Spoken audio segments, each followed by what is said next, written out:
This is the Letters in Black and White series of the Dissidents Podcast.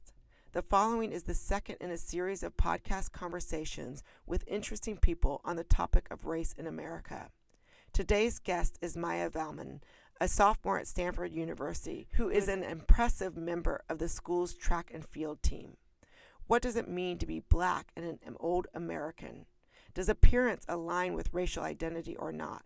These are fascinating questions Maya has encountered in her young life. A thoughtful pre-med athlete from Montgomery County, Maryland, Maya represents the best of the future. This afternoon, we have the pleasure of having as a podcast guest, Maya Valmon. I've known Maya for some time, actually. She's my niece, and she hails from suburban Maryland. And she's currently a student at Stanford and is a very committed athlete there on the track team. We also have Jennifer Richmond as well, my co-author on our upcoming book, Letters in Black and White, a new correspondence on race in America. But it is such a delight to talk with someone who I've known for a long time, as opposed to my day job, meeting people for the first time off the street and interviewing them. So this is quite a treat for me, quite a pleasure. Thank you so much. Let's talk about the school record that she broke. I mean, Maya, you run for Stanford. I do, yeah. And you just broke, what was it, there 100, 400 meter? Tell us about 400, yeah.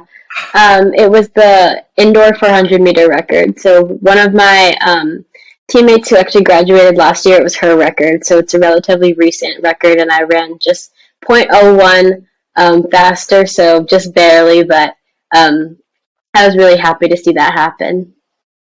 That's amazing. Congratulations. Thank you. And Wink tells me, like, your family are Olympians. Yes, they are. My parents both ran. They both went to the Olympics twice. My dad ran on the 4x4 relay, and my mom ran the 800. So track is definitely in my blood. It's kind of run through my family for a while, so I'm just pleased that I get to do it on my own now. That's amazing. You know, one of the things that I found interesting, and I don't know if you covered it or not, but you grew up in Maryland, suburban Maryland to be exact. Am I right? Yes. And I think that one of the reasons why you and I reconnected was your desire to kind of find out more about your personal past, your genetic past, in a sense. I think you had encountered, well, there's this question sometimes people will get, where are you from? Where are you from? And tell us a little bit about how you encountered that question growing up in suburban Maryland, and then later in Europe. Yeah. So I think where I live, like the general area around my neighborhood, my city, all that is pretty diverse. I went to 3 very different schools that all had very diverse groups of people in them. So I was coming across a lot of different kinds of people. But I will say that I have never known that much about my familial history. I think just in the nature of, like, on my mom's side, my ancestors having been brought to the U.S. as slaves, like, that doesn't leave me a lot to know about what happened before that. And then on my dad's side, there's been a lot of immigration and kind of like movement on my dad's side, but I didn't know my grandparents on that side. They passed away when I was little, so I don't have a lot of connection to that side either. So I kind of just grew up having a vague sense of where my parents were from, but not knowing all the details. And that's something I was always very curious about. I used to get asked all the time, starting when I was probably like 4 years old, if I was Ethiopian. People would ask my parents that all the time. A lot of people would like assume that I was like adopted from Ethiopia. I think I just must have had like features that looked Ethiopian, but neither one of my siblings ever got that question. It was only me. I've never been. I have no connection to the country, but my parents used to get that question all the time. And it was really intriguing to me because I was like, I know for a fact that neither one of my parents have any linkage to Ethiopia on either side. And so it was really interesting to me that, like, the combination of features that I got made me look a certain way that people assumed I was from a different country that I know nothing about. So that was always very intriguing to me.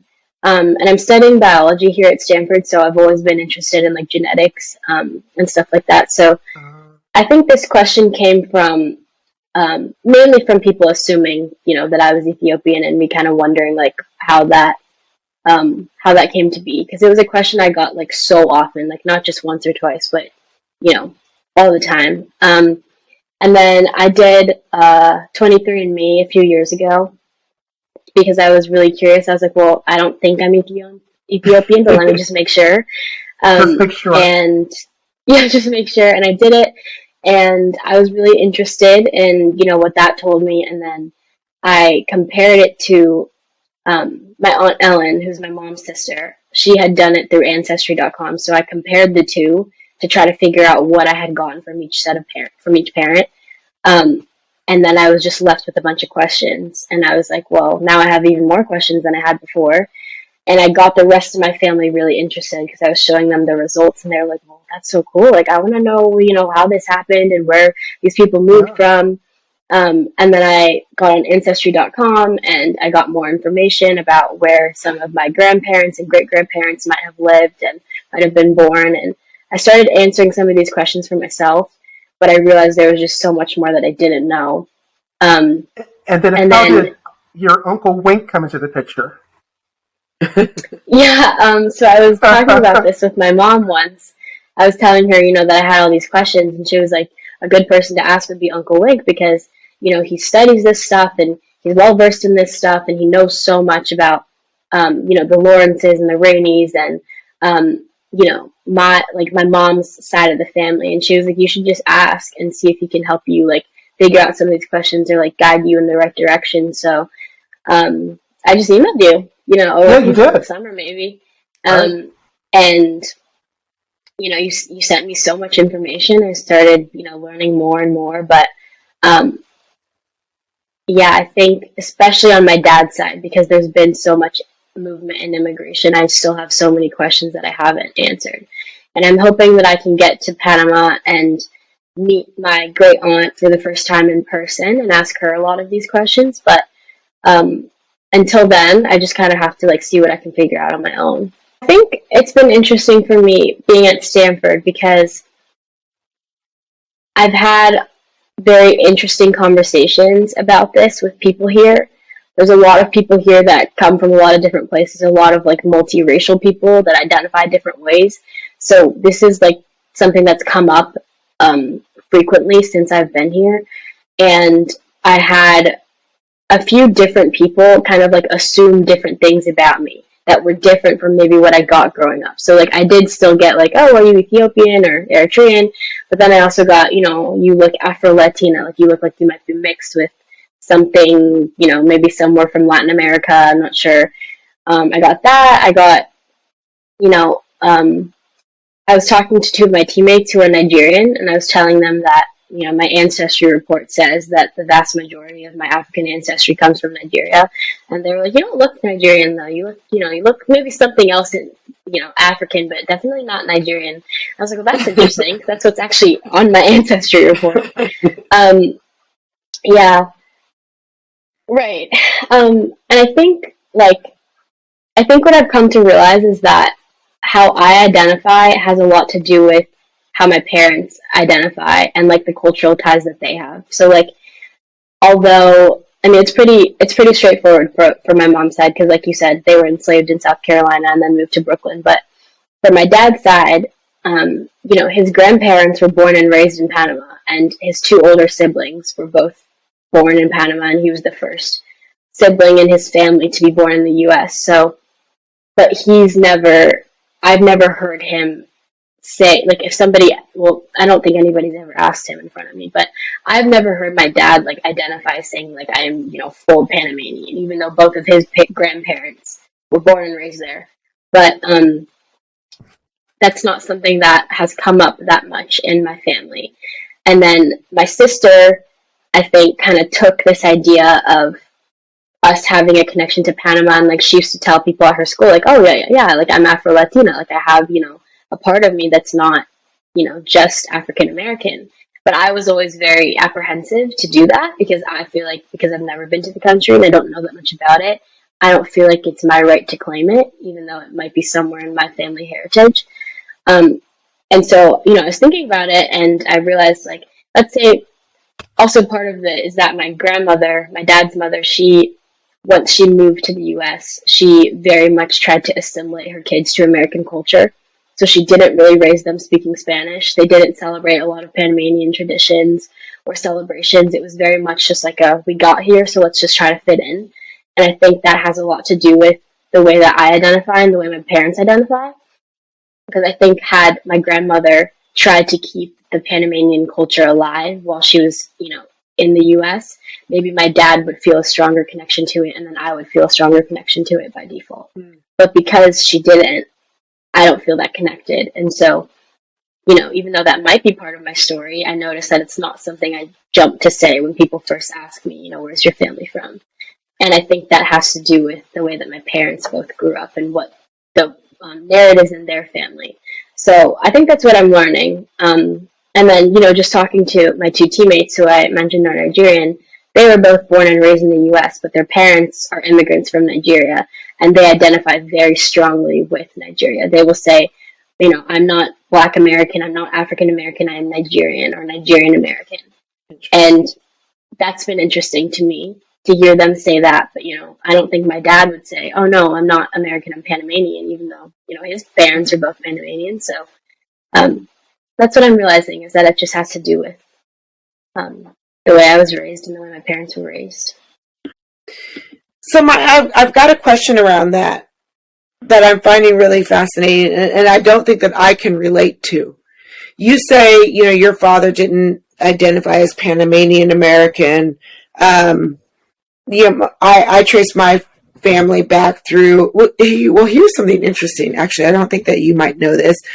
When Wink and I became friends, he asked me to do Ancestry.com. And so I was able to trace my family not only back to my European roots, but also back to some Black relationships. And so to get in touch with that and to find out how we were related and to explore that relationship was really exciting. But here's one of the questions that I ended up asking. Like, once I found out that I was just a hodgepodge of everything, to say that I was European American or what. And so one of the questions that Wink and I talk about in the book is, what is the value of saying African American?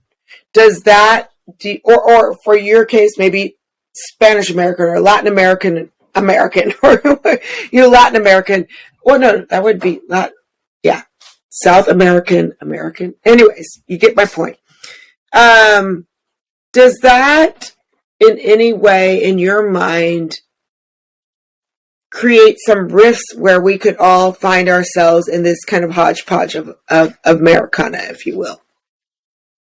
Did that make sense? Yeah, I was talking for a minute. I understand what you're asking. I think for me, just thinking about, like I said, the way I identify, I tend to just use the word Black. And I've noticed that, like, as I've gone through my life, maybe non-Black people sometimes feel hesitant using that word. And I always just tell my friends or whoever I'm talking to, like that's a fine word to use, guys. Like, I am Black. Like, that is how I identify. But I've noticed that people tend to use, like, African American as, like, what seems like a more, like, politically correct term for the word Black. And I've always just been a proponent of, like, saying Black because I'm comfortable with that. In my head, like, African American, just thinking about, like, the way the word is constructed, to me, like, I kind of think of it as, like, having ties to Africa and America. Like, my teammates who are Nigerian but were born and raised here, like, that's how I think of the word, but I know that that's not how it's used. I know it's, used most often to describe people who are American descendants of slavery, in some way. So I've always been kind of confused about that term and what it means, and I have heard people use it in multiple ways. Like, my two teammates, they don't use it for themselves. They're like, we're not African American, we're African in America or Nigerian American. That neither one of them would ever say I'm African American because they see that as just being a term for like Black American culture. But then I have heard of people who immigrated to the U.S. from somewhere in Africa, or their parents immigrated, and they say, no, I'm African American because I'm African and American. Right. So the word itself kind of confuses me, which is why I tend to just say, I'm Black. That's easier. But say I had a really interesting conversation with some of my dorm mates last year about like the nuances of the language we use and like what it means to say Afro-Latino, African-American, Afro-Caribbean, like all the different nuances. And I realized from that conversation, everybody has different opinions of what those words mean, which is why I think it's just important to let everyone identify how they choose, because, what you think someone might mean with a certain term is not necessarily what they mean. Right. And I was going to interject something. Since I'm a fan of genetic genealogy, I think personally it can open up new vistas of understanding and perspectives, if you will. If you think about it, Maya, you are many things, but you are most certainly a 13th generation American, as well as the daughter of a grandmother from outside the U.S. So in a sense, you're the merger of two identities in a way, right?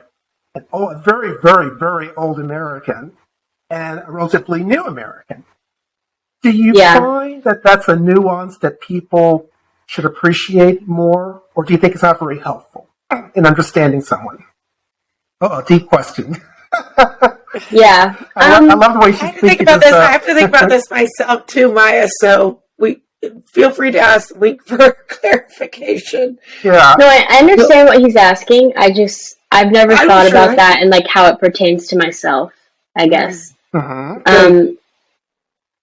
So I'm still digesting what he said, so don't worry. Like it's me. Sure, it's not anyone else. It's me. and I'll give Maya a chance for filter as I talk more. So, like for example, in my own family tree, I mean, one of the things I really felt was an expansion of my place in the universe until I was 50 years old. That's right. I can only go as far back as a slave, Scott Twyman, who was born in Madison County, Virginia in 1848. So that was kind of it. That was the brick wall in terms of knowledge along the Twyman line. But once, I got into this genetic genealogy stuff, that exploded back to 1661 when George Twyman I was born in Kent, England. And so I thought that for myself at least, it expanded your sense of who's in your genetic past, your DNA past, as opposed to only being able to go back, say, to the Civil War.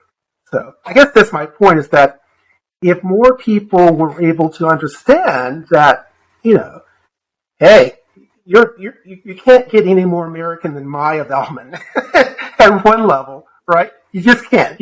I'm just being honest. But on another level, she is relatively recent in terms of the American experience. So I think that's kind of a nuance and complexity that might be a benefit as we understand race and identity in the coming years. But what do you think? So that was your chance to think, Maya, your chance to kind of digest and mull over that question. Is it much ado about nothing to be an old American to the 13th degree? So I'd say that definitely I've always been envious of my friends or peers that can trace their heritage so much farther back than I can.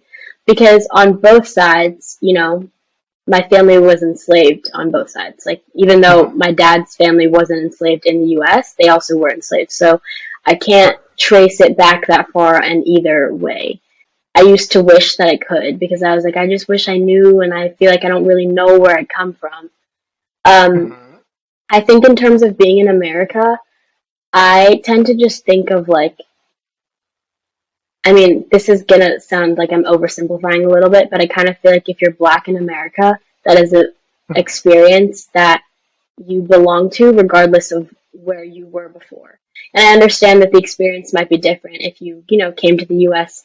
5 years ago, or your family came thousands of years ago. But regardless, I feel like once you're here and you're black in the U.S., people just treat you as a black person in the U.S. and they don't really pay attention to where you might have come from before. I will say that for people I've ever talked to about my dad's side and my grandparents, they are usually very surprised. And they're like, oh, I didn't realize, you were something else. I thought you were just black. And I'm like, well, I am. That doesn't make me any less black. It just means that some of my black family is not from the U.S. Right. And, I'll get the question like, well, you said they're from Panama, so like, are you mixed? No. And, I identify as 100% black. They're not, black people from the U.S. So I feel like the differentiation of like old American, new American is not something I've really thought about or that I feel like has been that important in my experience here. And I would say that just from the conversations I've had with my dad, he feels similarly. Like he says, it doesn't matter that my parents are from Panama. Like I'm still treated as a black man in the U.S. My family could have been here for hundreds of years, like my mom's family was. But he's like, I'm a black man in the U.S. and like that's my reality. So I feel like it hasn't been that like influential for me and my experience. Gotcha. And let's be a little bit deep, if we can, Maya. Just a little bit deep. This is among family and friends. A little bit deep. One of the things I've discovered as I grew older is, and you would appreciate this, Maya, we all know that blackness, however one defines it, is a very rich, a very nuanced, a very complex conception, right? So, for example, it's one thing to be, let's say, a black man in Richmond, Virginia in the year 1920. That's a certain time and place for racial identity. And it's another thing to be black and a man in a southern suburb in the 1970s. Because there are different dynamics at work. You're on the crest of public school desegregation. In a sense, you're engaging the larger world for the first time. Or someone who lives in France, who may be married to a native French woman. Your conception of blackness may be different, even when you come back to the States to visit. So I wonder if there's more to the experience of blackness that transcends different places and different times. Does that make sense or not?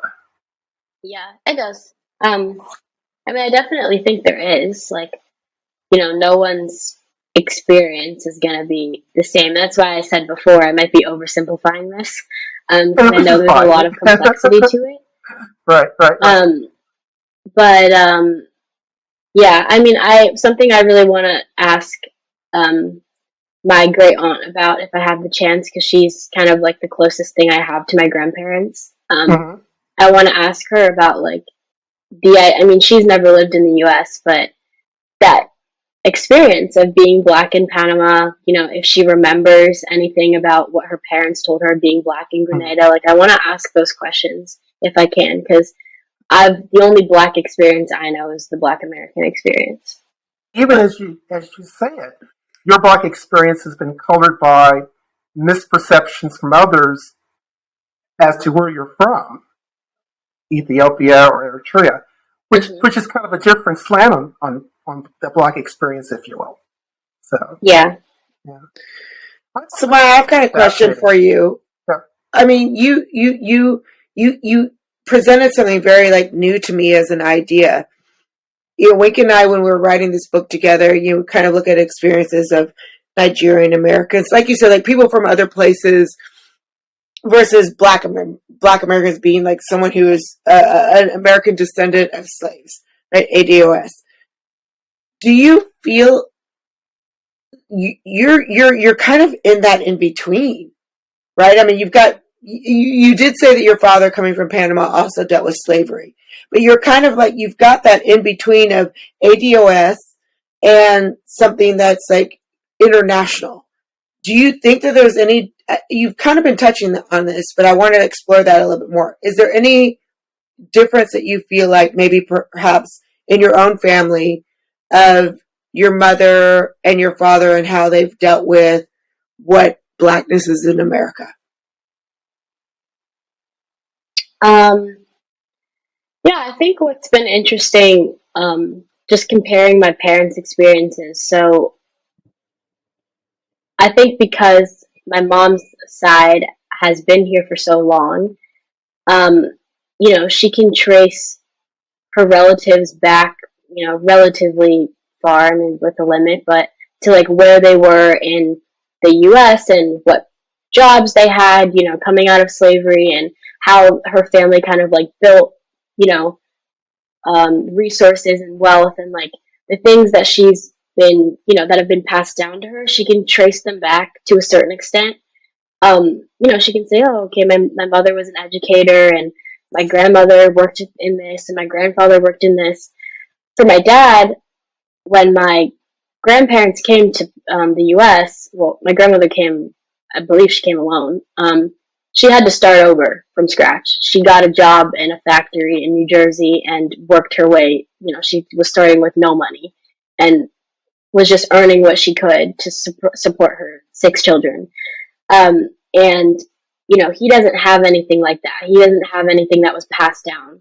Everything that my dad has done, he built it for himself. Not to say that my mom hasn't, built things for herself as well, but she kind of has a better idea of like what's been passed down in her family. Whereas my dad has no conception of that because there hasn't been anything passed down in his family. So I have noticed that difference with them, and like, just their attitudes about life. I feel like they're both, very scrappy, like hardworking people, but because my dad saw his mom do it and really had to do it for himself too, he's very, very serious about making sure that like his kids don't have to do that. Like he's like, I didn't have anything given to me, so I want to set you guys up that you don't have to experience what I did. So it's interesting, I think, to see the way that they go about life, and to a certain extent, it's similar. They have similar outlooks, but it's also, different in some ways. And like the way that my mom grew up with her grandparents and grew up with both her parents around and got to experience some of those like family traditions, and my dad didn't. I mean, so it's interesting, definitely thinking about that. But the way that that's impacted me, I think, is minimal because my dad never wanted me to experience anything like what he experienced. So he set our family up that everything I have was always provided for me by both my parents. So even though he has that experience of having to like, start from nothing, that's not an experience I'll ever know because he did so much to make sure I don't have to experience that. And I think that's a very good point. Because it shows how generations change over time. That you have different expectations. And what's interesting to me is that the story that Maya just told could equally apply to her great grandparents back in South Carolina. That back in the 1800s, her ancestors were making the same decisions. Edward Rainey, who now you may know of, was born a slave. And he was able to save his earnings and purchase the freedom of his family in the year 1846. And by the year 1850, he was the wealthiest black man in Georgetown, South Carolina. He had several rental properties and was a leader in the local Episcopal Church. And of course, his son would become a congressman in the 1870s. So, yeah, I think there's definitely a generational thing to it, that the experiences her dad had were simply the latest manifestation of the experiences her maternal ancestors had in the 1800s. Which I think is a beautiful thing, Maya. I wish more people saw the richness in blackness, in the black experience. Does that make sense? Like, that really gives me a charge. It's so funny. I love learning about black history makers, pioneer black lawyers. And my lovely daughter, Caroline, Maya's cousin, would oftentimes tell me, Dad, who cares about old black lawyers? Only lawyers care about them. But there's more to Stories of achievers in the past let us know that we're not alone when we face difficulties today. That in fact, our difficulties may be relatively minor compared to those in the 1800s.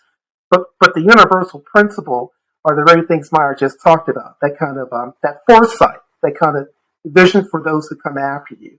That's really uplifting to me, and I love it when we see that as part of Blackness and the Black experience. So that's just my 2 cents, my 2 cents take. So, but I can tell you, all of Maya's ancestors from the 1790s to today are smiling on Maya from heaven. They're all happy. She's doing as well as she's doing. And I have to say, I have to interject here, Maya, and I know you haven't read the book that Wink and I have created, but part of our conversation is this idea of, do immigrants have more hope? You know, is being an immigrant hopeful? And I love that you kind of like dashed my argument, because what I heard you say, and maybe I'm wrong, but like neither of your parents are more hopeful. Like hope just kind of springs from who they are. And both of your parents find hope in their various situations. So it's not that because your father, from what I heard you say, because of where he came from, he wanted to make sure you didn't have to experience that. But your mother similarly showed hope in that she was also like, I want to give the best to my daughter. And so this idea of hope is, I don't know, that's what I'm playing with right now, listening to Maya, is I kind of had hope as unidimensional. And I don't think it is. I think I'm wrong. I think I was wrong. well, as you recall, Jennifer, in our discussions, I kind of pushed back and said to you that hope is not limited to immigrants. There have always been Black Americans who have lived in hope. I can list people from the 1700s, the 1800s, the early 90s, without missing a beat. So I think that sometimes people are too quick to lazily think of hope in the Black experience as fitting in one box or another box. I think hope transcends generation. Okay, well, I just would like to preface this by saying that in my family, we didn't talk about family history a lot. And I think, I don't want to speak for my parents, but if I had to guess as to why, first of all, my siblings and I weren't asking a lot of questions. Like, I kind of just recently started asking these questions, but it's not things that we really asked about growing up. I think both of my parents had this mentality, specifically my dad, but I think my mom also to a certain extent, had this mentality of like, okay, we did so much to get to where we are. We worked so hard to pull ourselves out of the situations we were in and get to where we are. Like, let's just focus on celebrating that.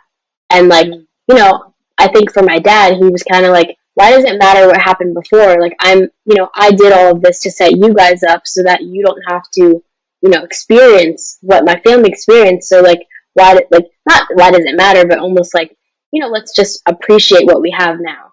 So that was part of it.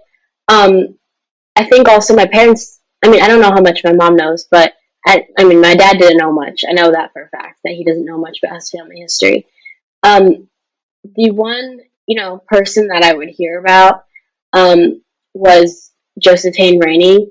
But other than that, Josephine Rainey is probably the only, I guess, like, ancestor that I used to hear about as it relates to like a family story, because I think my mom wanted me to know how important he was and how the great legacy I come from, him being the first Black person to serve in the House of Representatives and only the second Black person to serve in Congress. Like, I think she really wanted me to know, like, you guys come from greatness. But apart from that, I didn't hear a lot of family stories that went past, like, further back from my grandparents. I would hear about my grandparents, and my great-grandparents. I would hear about, my mom's grandparents, but nothing beyond that. And I don't know how much she knows. Like, I don't know if she knows more than that, and it's just never something we talked about, or she doesn't have all those stories or what. But, it's not, family history is not something we really talked about much, in my house. Hey, so Let me ask you that old American questions, and then I have a bonus question for you by the time Jen comes back. So what do you think? I'm an idealist, as you probably have surmised. I'm someone who is kind of poetic and creative in how I view life and race and identity. And so to me, I felt this intuitive insight that if blackness, quote unquote, could be expanded to encompass that you're also an old American of the greatest degree, that would be in the long run a constructive good for how we understand blackness. Does that sound right, or do you see problems with that idea? So I think that for me personally, thinking about like being an old American, sometimes I feel apprehension with like identifying that way because I just think about the fact that like I think about the fact that my ancestors were forced here, you know, and then treated horrifically for hundreds of years. And that's what I think about when I think about like the American past. I don't think about, you know, good things, I guess. So you don't think about free blacks, for example, in the 1800s? Usually not.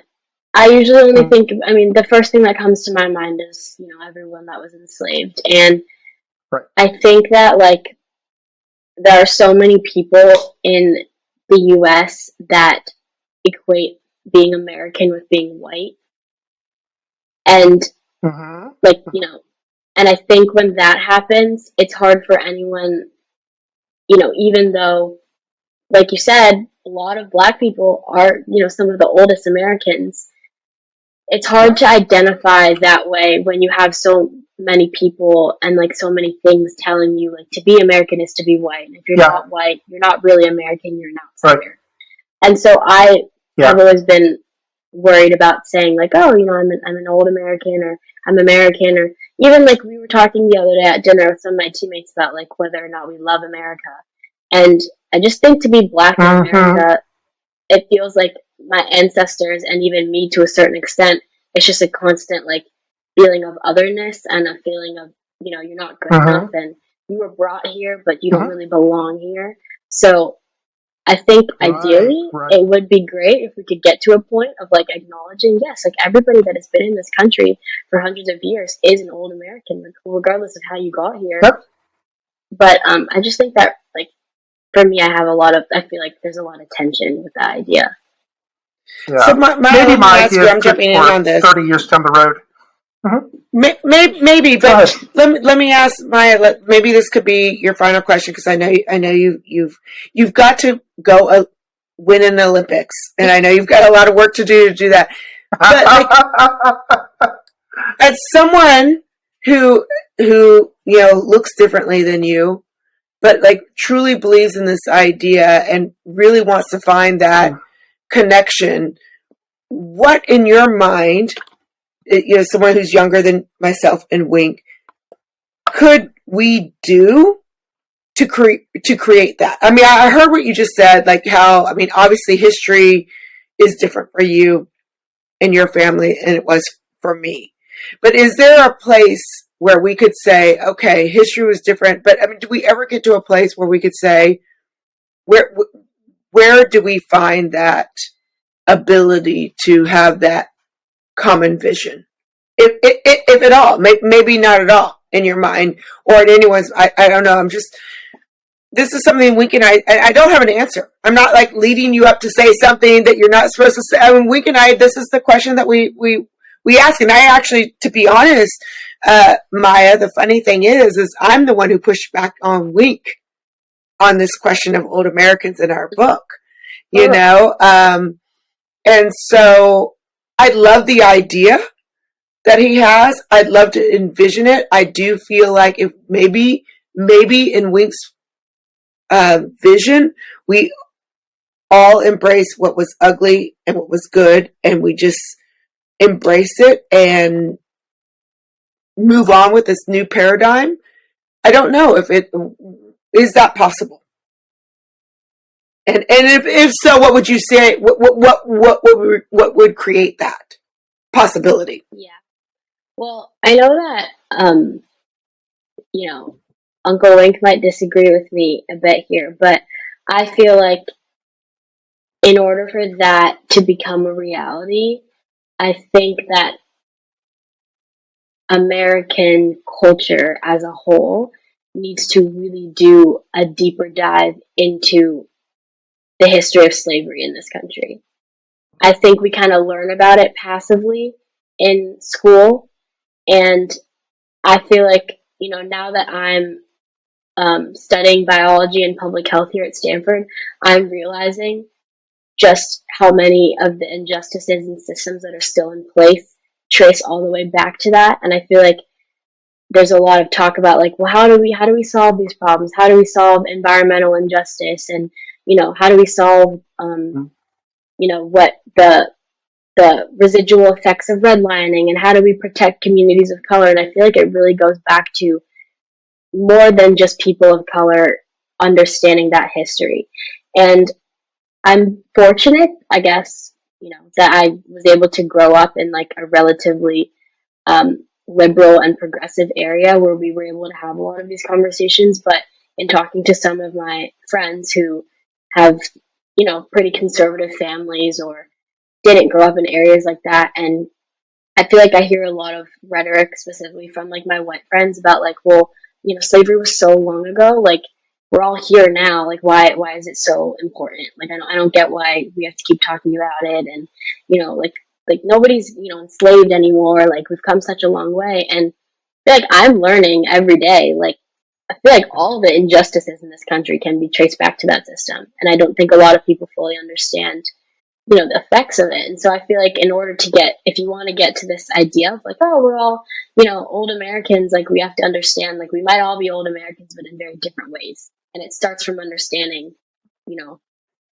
where that history started, more than just like, oh, people were brought from Africa and this system happened. Like what actually happened? What are actually the effects of that system? Like what do we see today? And I was even talking to some of my friends the other day. We were having a conversation about police brutality, and a lot of my friends didn't know that the origins of the police forces in America come from slave people who were tasked to like capture slaves. Like a lot of my friends didn't realize that, and they're like, "What? Like, are you sure?" I was like, "Yes, I've looked into this." So that's what I'd say. I guess I don't think we talk about that enough. Do you think, Maya, that is blackness oppression? Nothing else matters. Is that a better way to think about the American past? Can you repeat that? Sorry. Sure. Blackness is oppression. Nothing else matters. Is that a better way to think about the American experience with slavery? No, I wouldn't say that. I mean, I don't think to say nothing else matters is like, I don't think you could say that in any situation. I think, like you said, what we're talking about is so nuanced. Like, there's so many layers to this, and um, you asked me about like, what do I think of when I think of like blackness and the history of blackness, and I said the first thing I think of is enslaved people.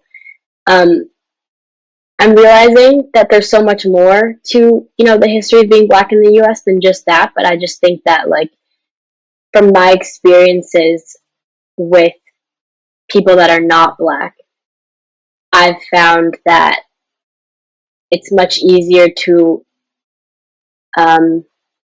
distance yourself from from slavery and from enslavement when you're white, and when your ancestors and your current family is not being affected by um, the oppressions of slavery. So I mean, I don't think blackness in itself should be equated with oppression, but I do think that there should be a better understanding of the current injustices that people are experiencing that come from that system.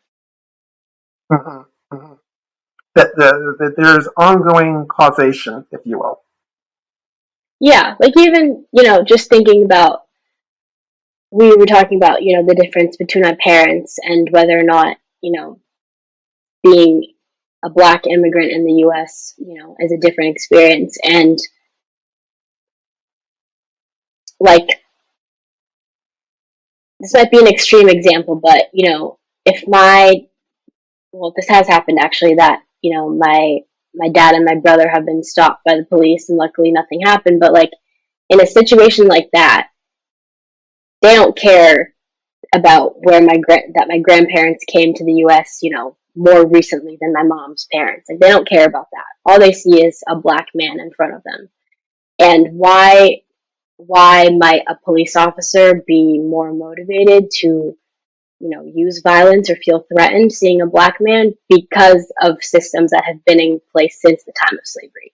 I guess that's what I'm trying to say, is like, regardless of when people came here, I think if you're a Black American, you're still impacted by the injustices that have stayed in this country since the time of slavery. And it doesn't matter how recently you came here, that's going to affect you regardless.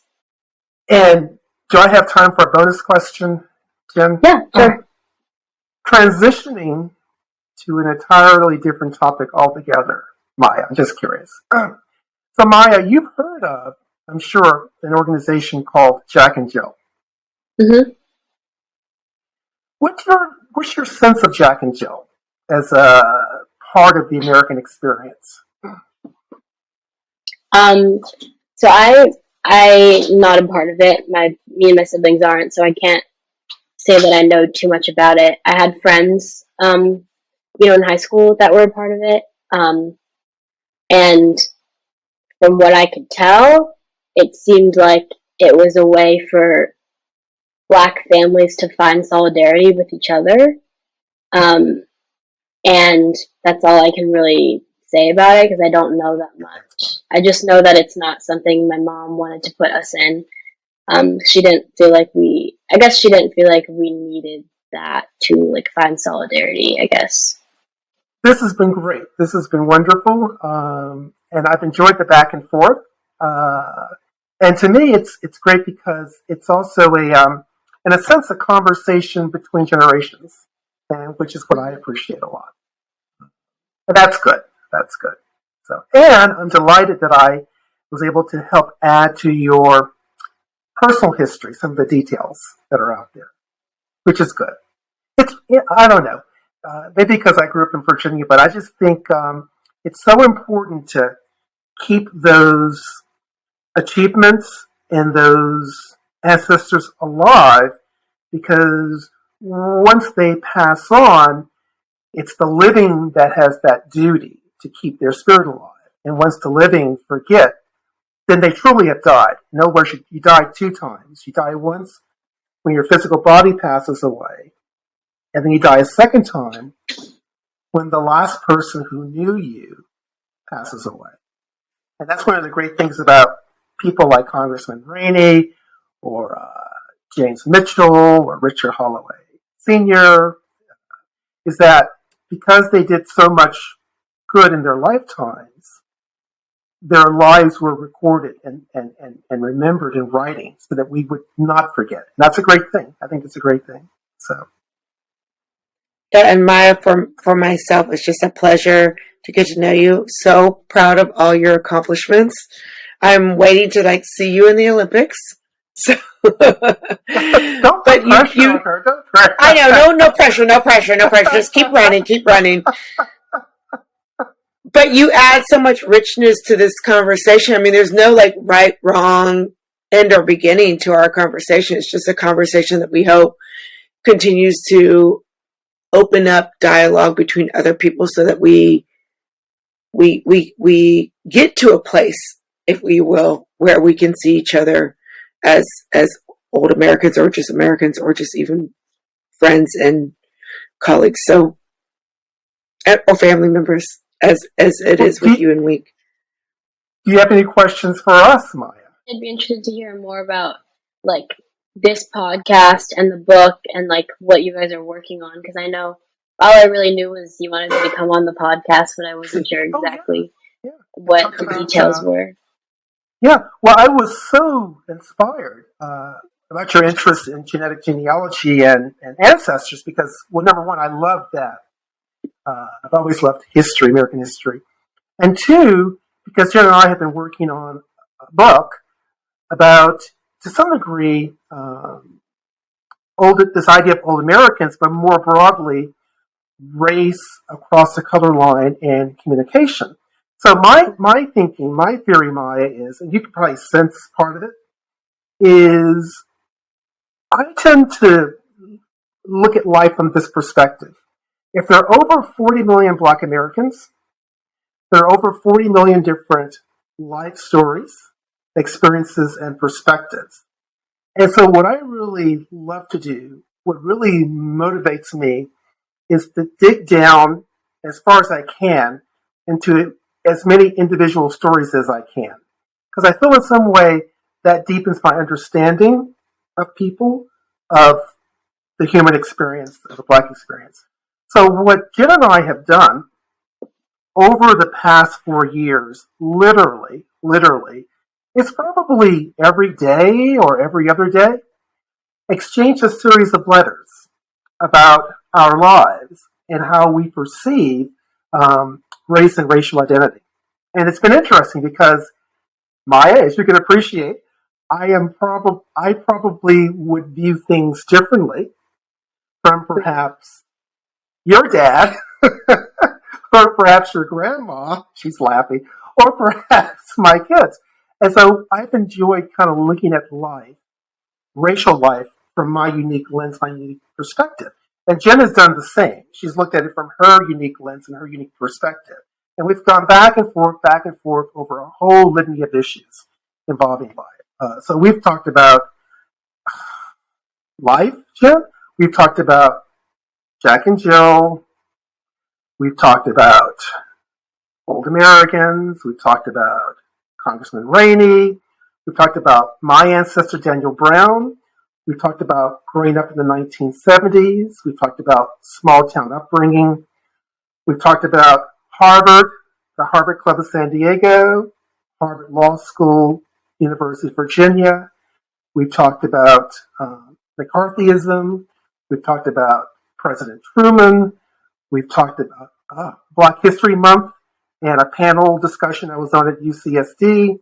So in a sense, we really have talked about 400 pages worth of life over 4 years. So that's kind of what we've been doing. And now we get a snapshot of your life, Maya, which is awesome and amazing. And it just adds richness to the whole conversation. Not just generational, but just as we said, there's 40 million experiences. There are 40 million Black Americans. There's 40 million experiences, and you shared with us yours. Can I ask you going more about your perspective? Because I feel like I got some of it, but you said that you feel like you probably view things differently from like my dad or my grandma. Can you elaborate more? Sure. Thank you for that question, Maya. I do appreciate that. And as I start to answer your question, I'm mindful of two things. One, we're family. And number two, I love your perspective and your ascent into adulthood. And I haven't told Caroline this, your cousin, my daughter, but I think that you guys are definitely going to hold seats of power one day in 20 or 30 years. So when I talk to you, I'm talking to the future power brokers. It's true. So I kind of want to know, for selfish reasons, what's going to be the power dynamic in 30 years? What will the world be looking like as Maya and Caroline assume the reins of power? But anyway, my perspective.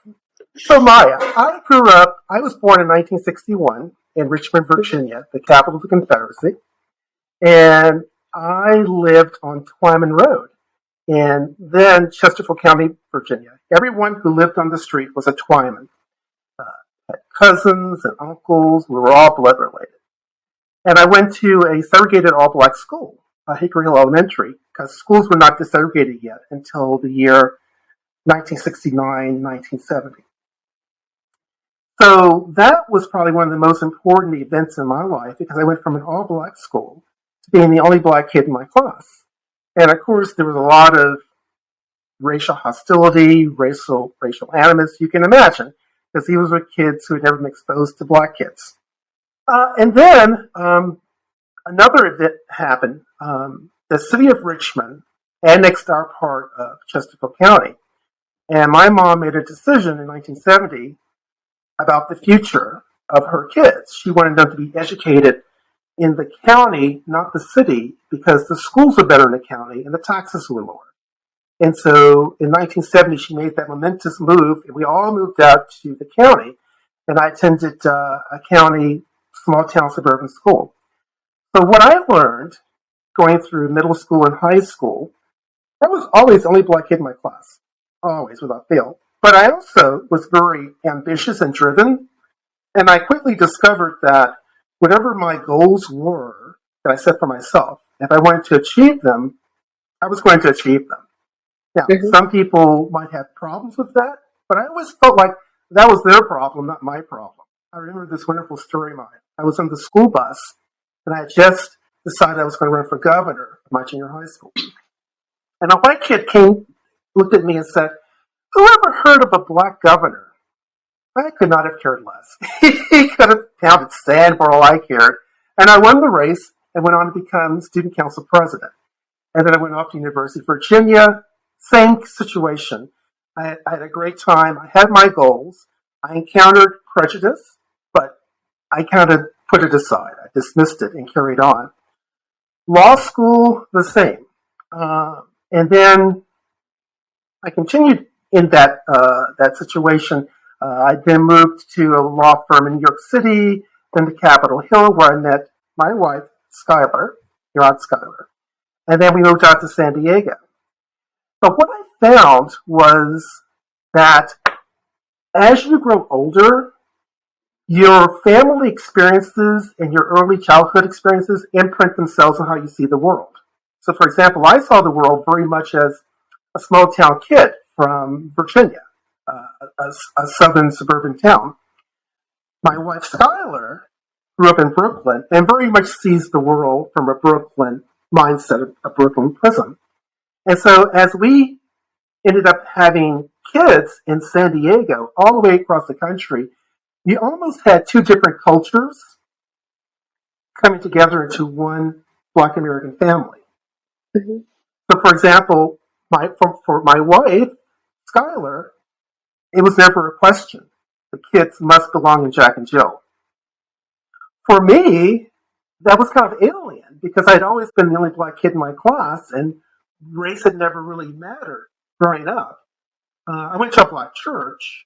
I lived on a black street, but it was not something I knew of or heard of. And so those were kind of issues that I found more and more as we grew older and older together, was that we would look to our childhood memories as a compass or a gauge to how to raise our kids. And to me, that was kind of interesting. And eventually those kind of introspective thoughts led me towards writing about Black people in history. I mean, I love and always have loved writing about people who matter in American history. John Bashan, John Mercer Langston, the first Black female lawyer in Pennsylvania. But the point is, we conceived of Blackness differently. The other day, I was having dinner with Skylar, and she said to me, as she is wont to do, "You know what it is, Wink?" I said, "What is it?" How did she put it? You love dead Black people, but you don't hang around living Black people. And her point was that I'm driven by the intellectual love for achievement in our past, but I'm also kind of an introvert and someone who makes my own way in life. So I don't look at life in terms of an external locus of control. I look at it more in terms of an internal locus of control. What are my ideas? What are my thoughts? What can I do? And I think for Skylar, that's an interesting dynamic. I think when she grew up in Brooklyn, there was less of an emphasis on, to use her words, not mine, dead Black people, and more on living Black people. So I think that was kind of the interesting division I saw as we grew older, raising a family, is that I really love the past, But because I'm an introvert and a creative type, I'm not someone who I didn't seek out, for example, a black frat, Alpha Phi Alpha. For example, I don't seek out Kwanzaa celebrations. I don't seek out Juneteenth celebrations. I like Barnes and Noble. I like Star Trek. I like the Twilight Zone. Those are kind of the things that I really seek out to have fun with. So I hope that's a long-winded answer to answer your question.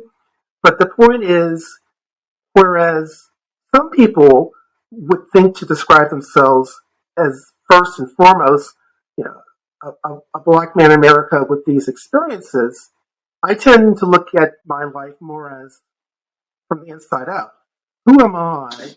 And then how do I make sense of the larger world from that perspective? Which I think helped me a lot in desegregation. Because when you have all of these white kids in the third grade calling you names and giving you slurs, if you know who you are on the inside, then you ignore them because they're dumb. There's no correlation between intelligence and blackness, as we all know. And you don't give a part of your soul to people who are tormentors. You don't let tormentors define your sense of self. Does that make sense? That's like the most precious part of who you are is your inner soul. What do you think, Maya? She's laughing. It makes sense. It makes sense. I mean, I agree with you that I think the way you grow up definitely has an impact on, the way you see the world. I also think, though, that, and this is why I think like stuff like this is so interesting, because I would assume that there's people that had similar experiences to you growing up that then don't see the world the way you do. Like there are people, I'm sure, that, Exactly. Yeah. I think it's really easy to let the world define you, I guess. And yes, and I have always rejected that from time I was 8 years old. I've always looked inside to define who I am, and if people wanted to caricature me, I just viscerally rejected that. And maybe I'm just speculating, Maya. Maybe my visceral reaction to racial abusers at the age of 8 also led me to reject how outsiders might define blackness for me, right? Because it's that consistent sense of you're defining the world from the inside, and if the outside doesn't align with that, then, they can go pound sand. So I'm wondering if it's the personality at work, and if the personality means I wouldn't necessarily look at the world or have the same mindset as, say, your dad, who has a great mindset, but he might use different words to describe the world. Does that make sense? yeah, and even just thinking about, I was having a really interesting conversation with my little sister the other day. She's 17, Right. and we both. She's I said that I grew up. Congratulations on that. Yes. I said that we grew up in a relatively diverse area, but I forgot to mention that in all 3 schools that we've attended, which the first 2 were the same and the last one was different, we were both in like special programs within that school that were like predominantly white, and I guess predominantly white, but then also like a pretty high Asian population. Right. So like when we both went to Spanish immersion school, and the greater neighborhood that the school was in was predominantly, I wouldn't even say it was predominantly anything. It was a very diverse neighborhood, but the actual Spanish immersion program, which had kids from all over the county, was mainly white. And then we both went to the same middle school. The school itself was predominantly black and Hispanic. The neighborhood was black and Hispanic, but our actual program that we were in, our magnet program, was almost entirely white and Asian. And then my sister went to a public high school, very, very diverse school, but she was in the IB program that was almost entirely white and Asian. Yeah. I went to a private school that was almost entirely white. So I feel like even though, where we live in Maryland is relatively diverse, the experiences we were getting at school every day, we were almost entirely around white people. And we were talking about this the other day. I didn't even realize that she had this, this is something that was affecting her. But she said that she had so many people telling her, even last year, she had one of her classmates tell her that, like, she's not black enough, she doesn't act like a black girl, she doesn't talk like a black girl, she acts white, she's in honors classes, therefore she must be assimilated to whiteness. Like, she's had a lot of people tell her things like this. Let's talk, Maya. Would they say the same thing to me? I would assume so. Probably, the way you grew up. And then, thank you. And if they say that to me, what should my reaction be to them? Well, my point is that people don't have the same reactions. Like, what you were able to do at 8 years old is not what my sister was able to do at 8 years old. And I honestly don't know very many young kids that can just totally reject what the world is imposing on them the way that you did. I think that's very impressive. I just don't think that's a very common thing that happens with kids. I mean, we were learning about in my psychology class last year, like the stages of development, and like how, from like 8 to 14 is when you're formulating your sense of self. And I think if you're, in a situation, I mean, the world is going to impose things on you regardless, but like, it's very difficult to reject the things that the world is saying about you and how you should identify. I mean, I had a lot of that similar language around me. Yeah. Yes, and I think that's amazing that you did that. I'm just saying, I don't think everybody can do that. And so I think that people can have similar experiences growing up and not react to them in the same way. I think so that's all I was saying is that my sister was telling me that she kind of she feels like she latched on to this idea of being from Panama maybe a little more than I did, because she said everybody made me feel like I wasn't black enough. So I felt like I had to claim something else, because if I am black, but people are telling me I'm not black, then what do I have left? So she latched on to that because this is, people are telling her, you look black, but you don't act black. We don't think you're black. And she's getting this from all sides. And she, didn't have the same ability you did to just say, okay, reject that. I am black. She was, and I think that's a really hard thing to do. So, do you think that the ability I had, do you think it was genetic? Was it personality? Was it growing up on an all-black street in an all-black world until the age of 8? What do you think were the factors? Or maybe they all converged. What do you think? I think they all converged. I mean, I think, we didn't, I just keep coming back to this idea of, like, our larger area was diverse, but, like, my actual neighborhood is almost entirely white. We didn't grow up around any black people for the most part, except, people that were related to me. Yeah. And so, that could have been part of it. I don't, there's, people are doing all this research about, like, what part of your personality could be genetic, and, like, that's even something I'm going to be doing this summer, is, like, conducting research in genetics. So like, I think there's a lot of questions that I don't know that I can answer. I'm sure it's a bunch of different factors, but I'd say that just in talking to different people, my friends, my peers, my parents, my relatives, I feel like it's a very difficult thing to just entirely reject what the world is telling you are. And I commend you for being able to do that, and I think that's a very impressive skill. I just don't know that the vast majority of people can do that, especially not at such a young age. I think when you're young, it's a much easier to just go with what, you because, you're a kid, like, the only thing that you know about the world is what you're seeing and what you're being told. So, that's all I meant to say, is that I think people could have had different similar experiences, but then not have the same experience, later in life as an adult. I think that's an important point, Maya. I really do. If I could just follow up a little bit, that doesn't go away, Maya, right? I'm like 61 years old, right? And I still have those kind of conforming questions, but it just comes from a different direction, right? It comes from family members that might be more, what's the word? Down with the people, so to speak, So I think I think that those questions don't go away. They may just change shape over time. So, query: how does one interact with, say, a close family member who really feels blackness is extremely important to their sense of self and informs their mindset? Like, when they pray, offer grace at food, they pray to, social justice. Or when you ask them a question, can you be an individual and a Black person, and they can't answer that question?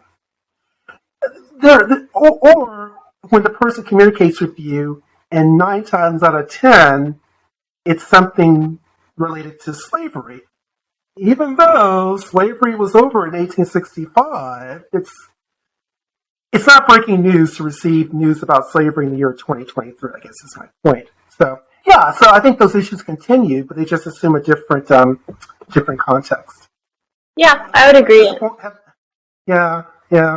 This is the deepest conversation, Jen, Maya and I have ever had. Would you say that's true, Maya? Yeah, I would say that. I'm leaving this Maya. As long as you have time, we're here for you.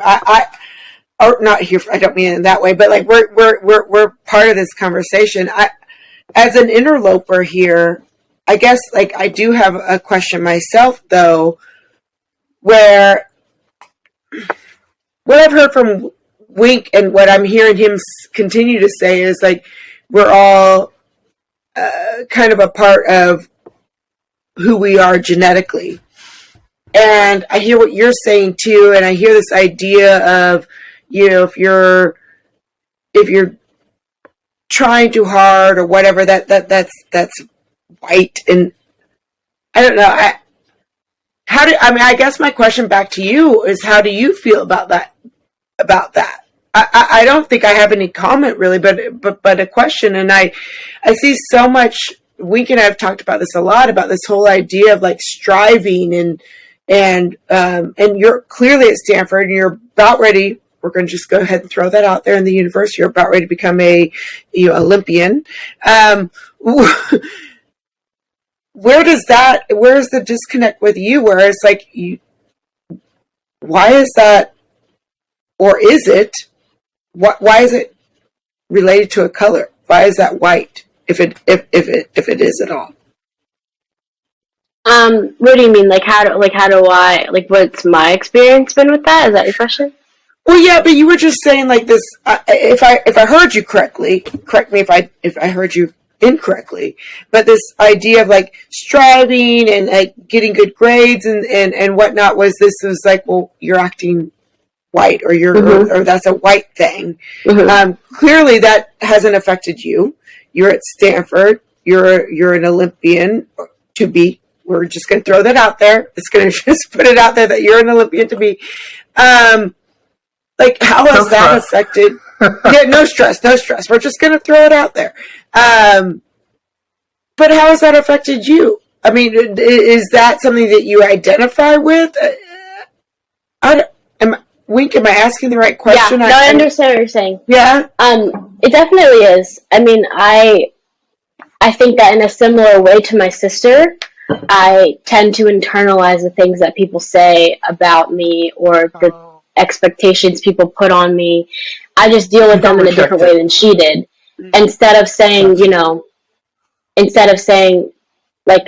and this goes back to my earlier point about why I think it's so important to keep having conversations about slavery, because when you're a kid and, you maybe don't understand all the nuances of that system, and somebody's telling you if you're, you act white because you speak, very grammatically correct and this is that and the other, that's confusing.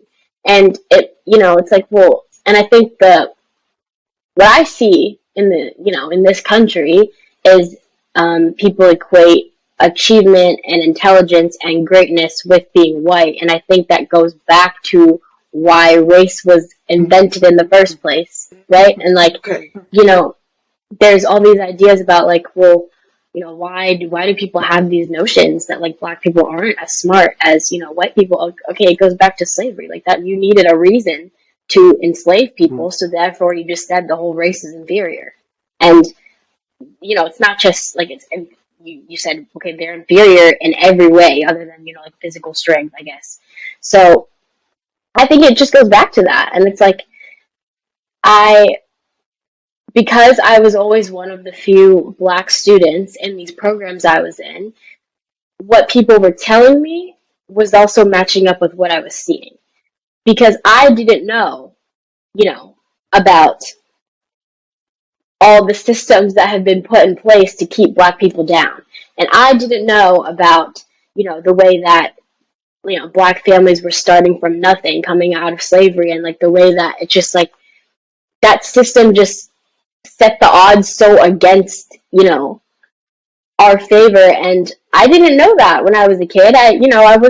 We weren't learning about slavery in elementary school. We learned about it, probably starting in middle school. So, I didn't know. I was just like, okay, well, people are telling me this, and, I'm the only Black kid in my class, and I'm the only Black kid in this program. So maybe it's true. I don't know. And then I became educated and I learned, and I was like, okay, no, I'm realizing why people are saying these things and why we have these notions. But like, I had to learn. I didn't know that from the beginning. And I think like I got to Stanford and I lived in the Black dorm last year. So almost everybody, not everybody in the dorm was Black, but the vast majority of people were. And everyone up and down my hallway was, some variation of Black. And I was like, I've never been around this many. Well, first of all, I've never been around this many Black people ever, but I've never been around this many Black people in, an institution like this. And I was realizing, like, as I was learning, like, okay, like everything that people told me was not true.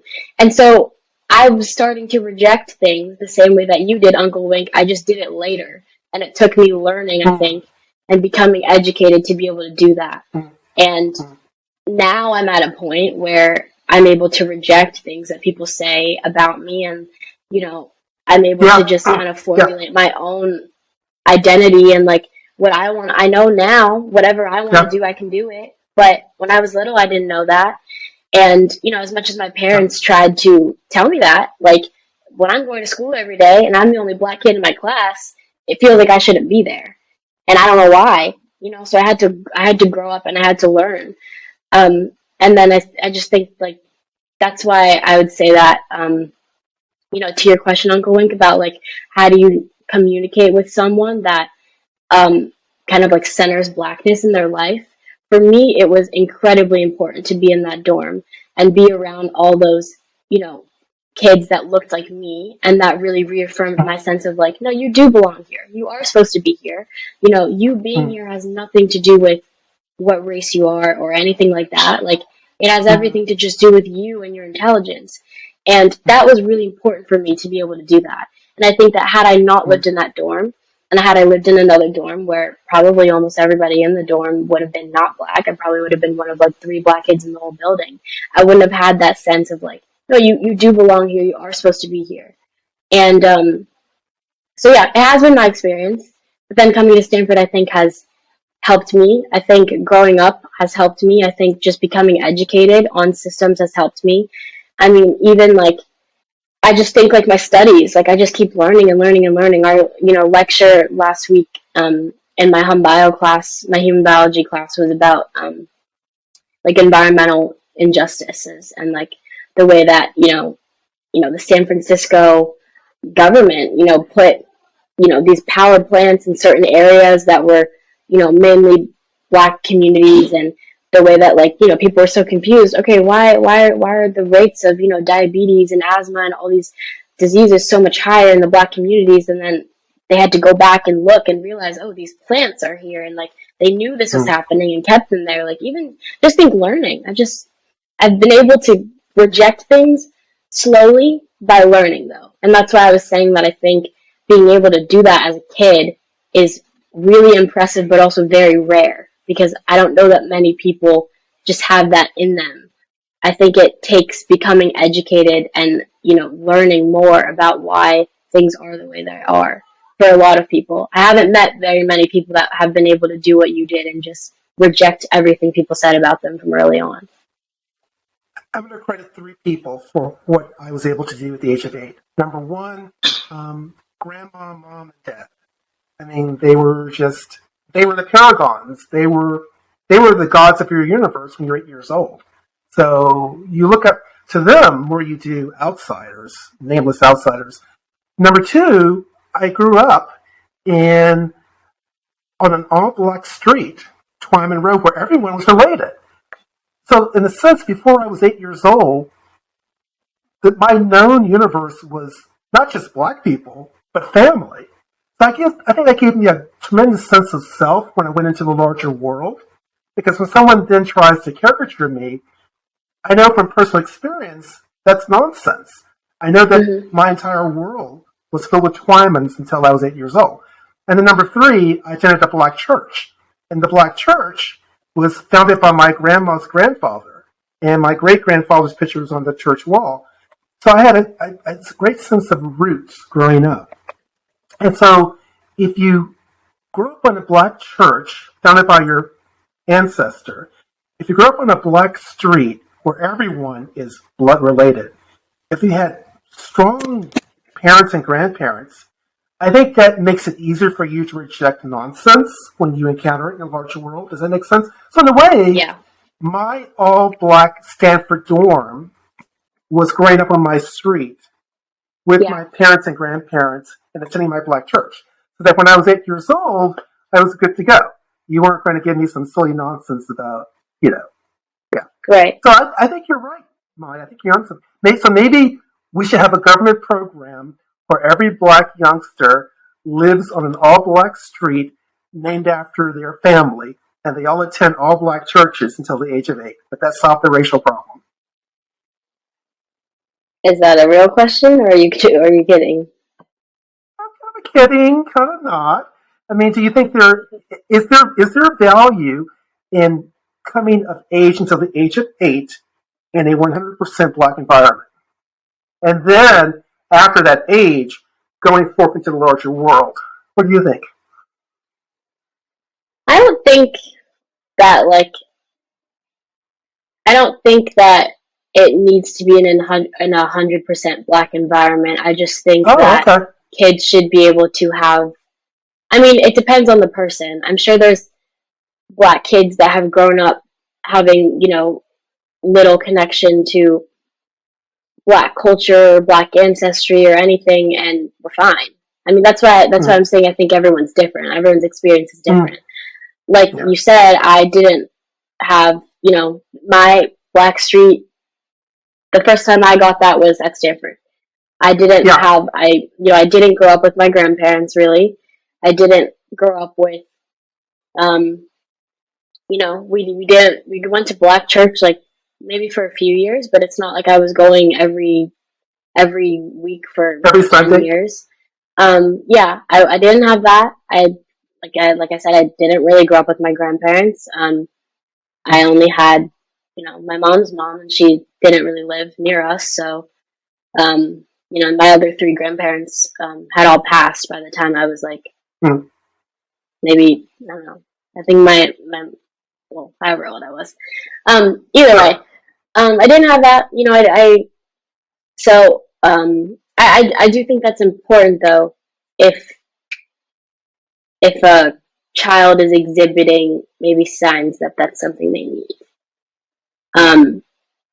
And, I think I want to kind of modify what I said earlier about me and my sister, because although we maybe didn't reject what people were telling us the same way you did, clearly we did to a certain extent if we were able to do what we did.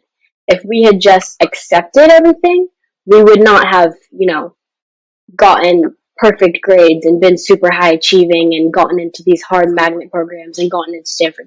If we had just accepted everything, we would be exactly where people said we were, which was, well, you're black, therefore you shouldn't be smart, or you shouldn't be this or that. So clearly we rejected it enough that it got us to where we needed to be. It just, we did carry some of that with us into our, teen years. In 20 years, let's assume you are a U.S. Senator from California, or Governor of Maryland. Could happen. Let's assume you're in a powerful position like that in 20 years. What would you do to change the world for the better? Well, I mean, I never envisioned going into politics. I want to go into medicine. So if I'm in like a high position, it will be something related to healthcare. But um, I think the way I can answer that question is what has intrigued me most about everything I've studied so far here at Stanford is how little, well, I don't want to say that. I guess I'm really interested in getting at the root causes of things. So, like, if I'm in a really, high up position, like you said, a senator, governor, or whatever, I mean, obviously, I'm going to have to identify. I think there's something to be said for starting with your community.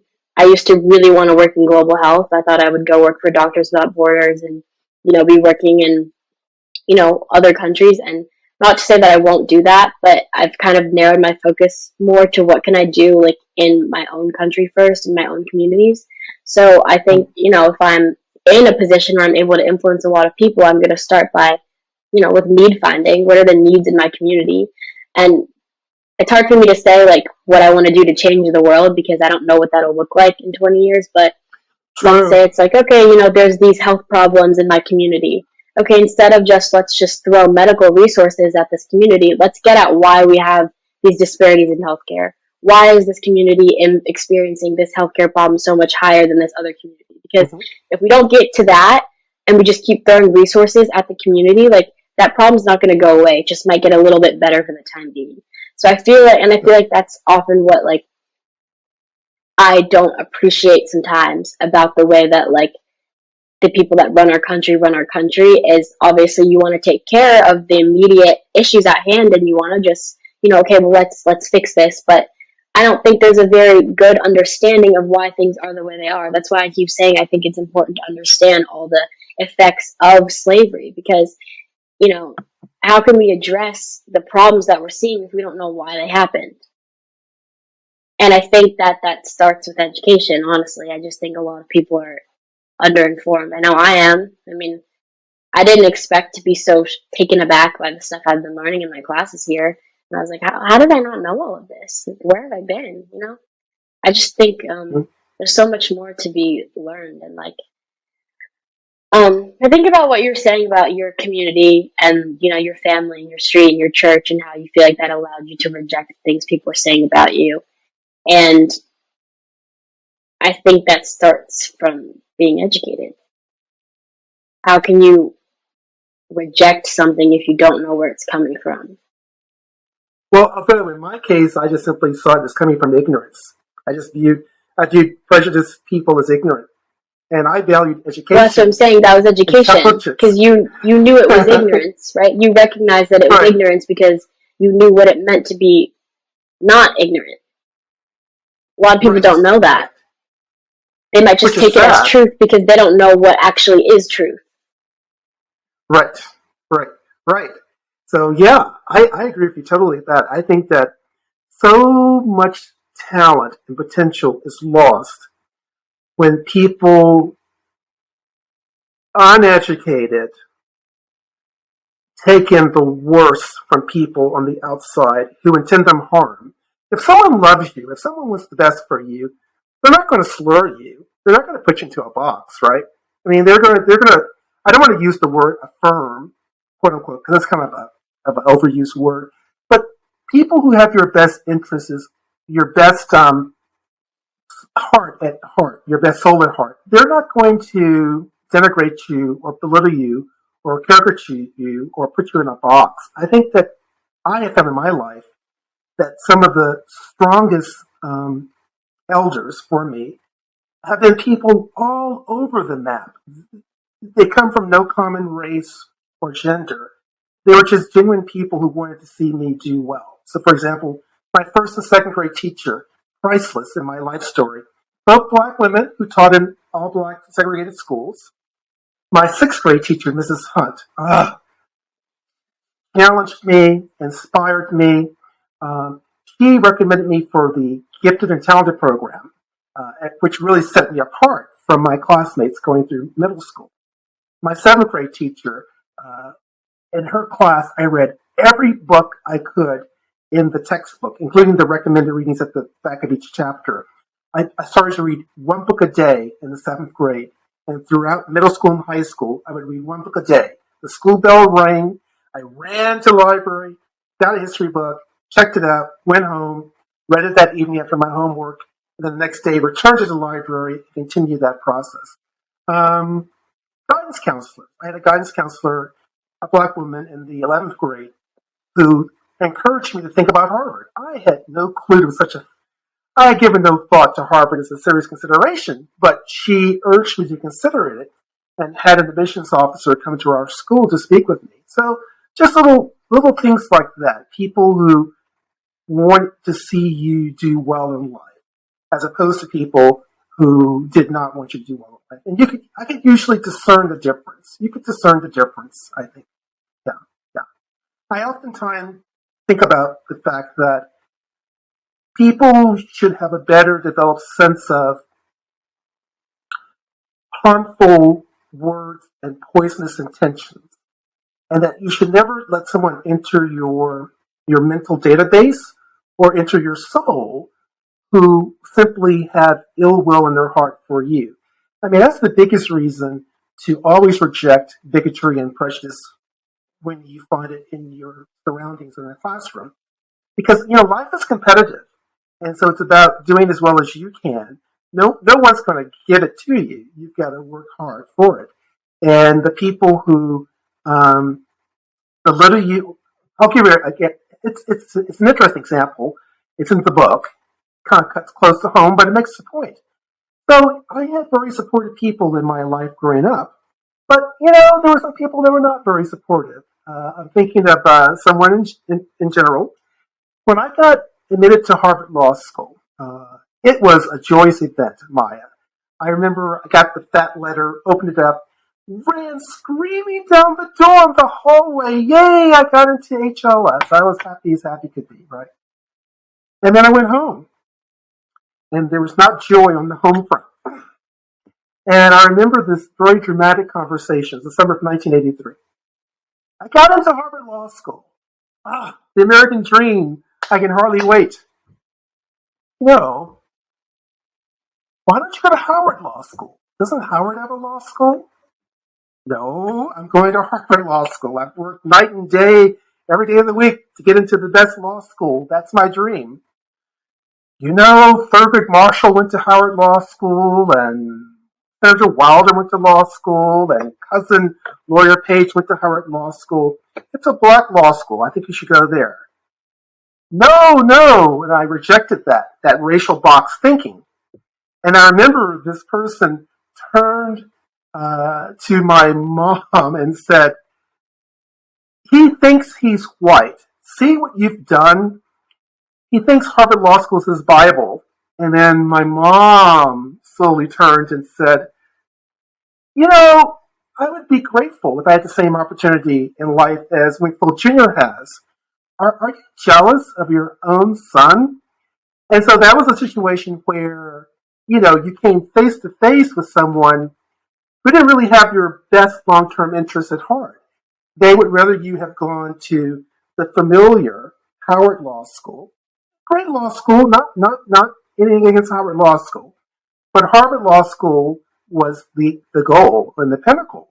And so I think in moments like that, you have to have the strength of courage and conviction, as I did, to stand your ground and say, I'm going here, not there, even though you think there is best for me in the long run. That's a great example, at least in my life, of a turning point, right?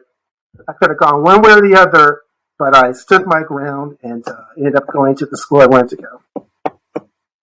Just a thought.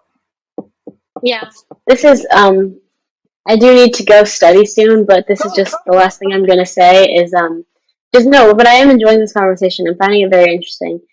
To your point about, having people that have your best interests at heart, and I think you said that it's dangerous when you have uneducated people and then they have people that don't have their best interests at heart and they're taking in what they're saying, right? Right. Okay, so to that point, I was thinking about an example while you were giving me your example about someone who doesn't have people around them that have their best interests at heart. Yes. My mom she was a court-appointed special advocate last year. So she, she had a foster child that she was like kind of like an extra person to advocate for them. Someone that really had his interests at heart. When it was kind of iffy about the other people in his life and where their interests lay. And I would say that she was the only person in his life that I saw that really had this kid's best interests at heart. I mean, his foster family had so many other kids they were also taking care of. They didn't have a lot of resources. They didn't really care about him. His parents, were very troubled. They didn't care about him. He had younger siblings who didn't know enough to care about him. He didn't really he was not doing well in school, so his teachers all gave up on him. He had behavioral problems, so his counselor gave up on him. I feel like everybody in his life gave up on him except for my mom. And she used to come home and like tell me stories about him. And she was like, he has all these dreams, and he wants to, be an NBA star, and he wants to be CEO, and he has all these like ideas of what he wants to do. But everybody in his life is telling him that he'll never do that because he's too troubled. He's not smart enough. He's not this. He's not that. He doesn't have any stability in his life. She was the only person there trying to encourage him. And, she was only allowed to see him like once a week maybe. So for that 1 hour she got to spend with him, she would, try to encourage him as much as she could, but she wasn't allowed to have contact with him outside of that. So he was hearing from all these people in his life, like, we've given up on you. You're not good enough.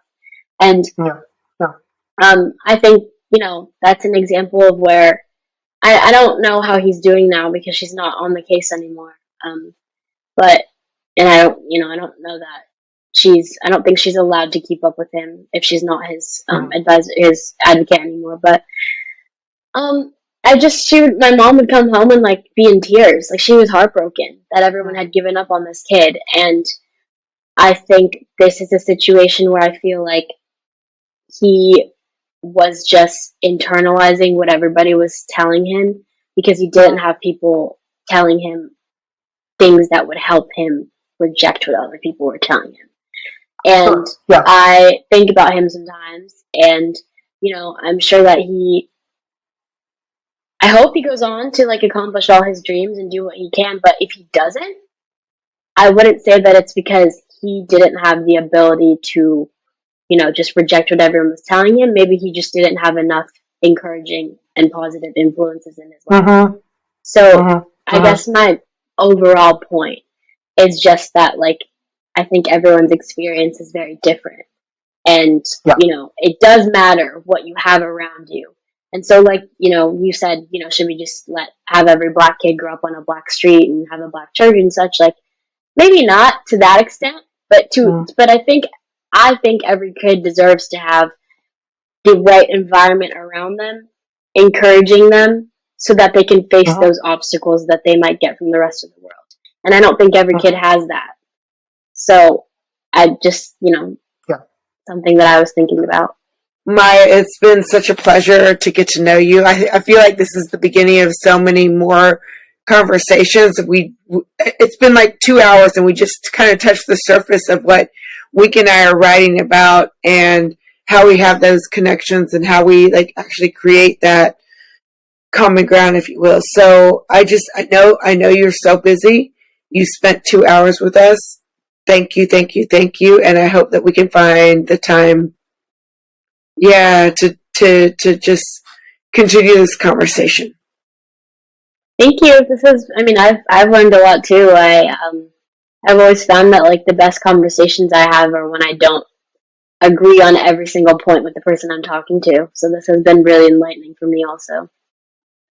What you had to say just opened up so much for where we're at in our conversation and what matters, whether it's genetics, whether it's where you grew up. I mean, that's part of our book, Maya, is like, where did you grow up? Did it matter? What matters? What doesn't matter? So anyways, when you have the time, we can all send you a copy of our book have a look at it and then like let's do this again. Will do.